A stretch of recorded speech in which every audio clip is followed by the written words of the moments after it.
So we're all looking forward to a little game called Final Fantasy VII Rebirth, which will be releasing February 29th, 2024. Because of that, I figured now would be a great time to talk about a certain franchise by the name of Horizon. I know what you're thinking, why talk about Horizon? That's not Final Fantasy news. No, but the director of Rebirth, Naoki Hamaguchi, is a huge fan of the Horizon franchise, and you can see the game's influence all over the place in Rebirth. I'm also a big fan of the Horizon franchise and thought that now would be a great time to make a case for why you should give the franchise a chance, to help prepare yourself for all the cool things Rebirth will have to offer. Now, this video is for people who might be on the fence with Horizon or maybe haven't played it before. If you're someone who's already made up their mind and decided they hate the game, then this video is not for you. And we will mainly be talking about Horizon Forbidden West, not the game's predecessor Zero Dawn, although what we talk about today can certainly be applied to that game as well, since Zero Dawn laid the groundwork that Forbidden West builds upon. Is this what you— Hush, hush.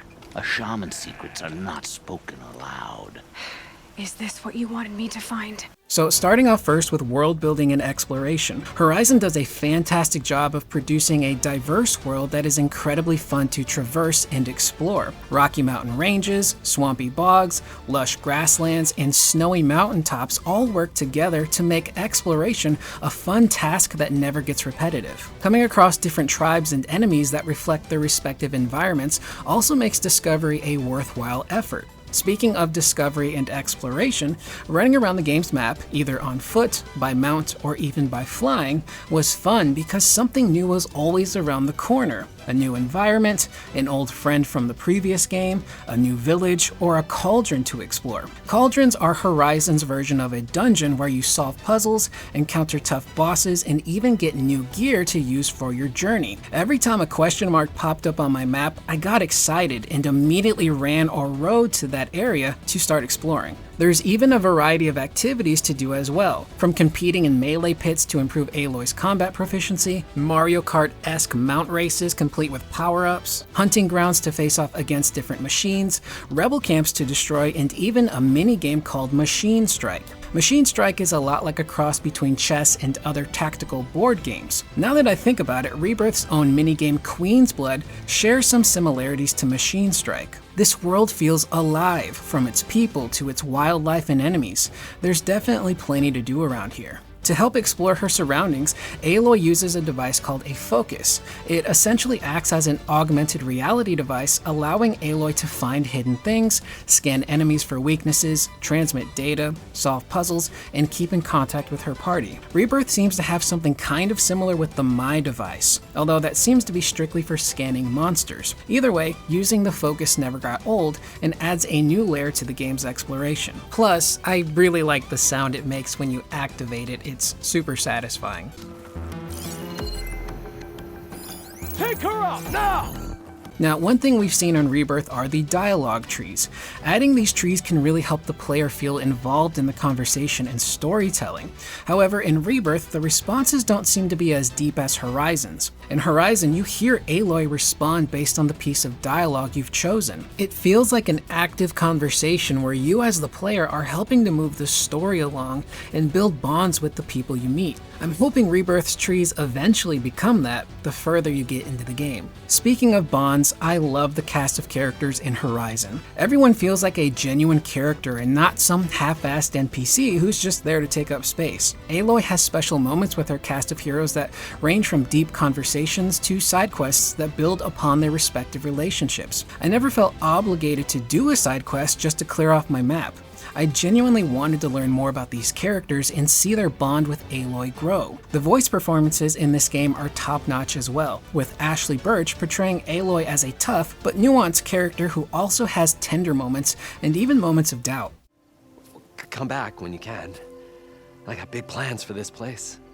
I thought you wanted to put on shows with the Empress back in the climb. Oh, no. This is the show. Oh, can you imagine? Folks from all over the land coming to take it all in. Plus, some food and a nice place to stay. Not to mention a variety of entertainment venues. Don't forget, Games of chance. Plenty of shards to be had there for certain. A new dream, huh? I hope you make it happen. Goodbye, gentlemen.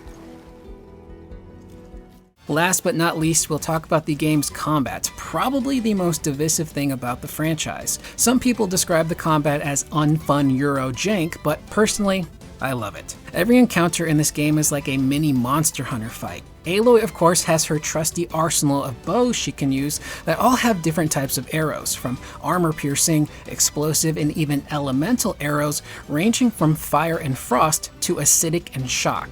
There's also enhanced melee combat with Aloy's spear.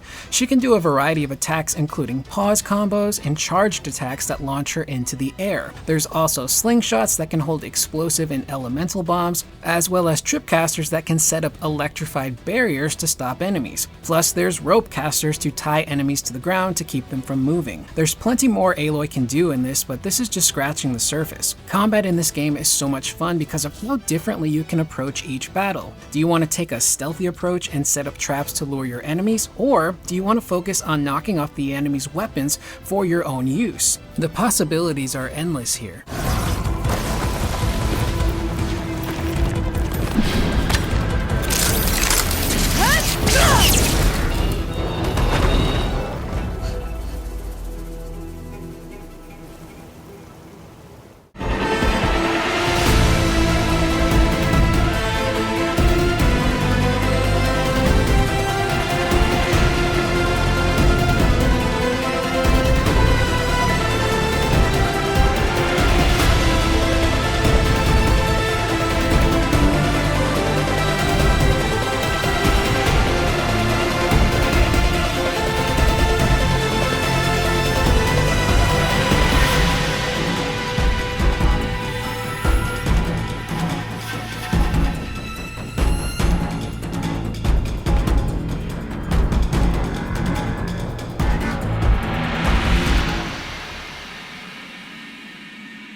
So, why did I make this video? Well, I genuinely think that the Horizon franchise is great, and seeing so much of this game's influence on Final Fantasy VII Rebirth has me really excited.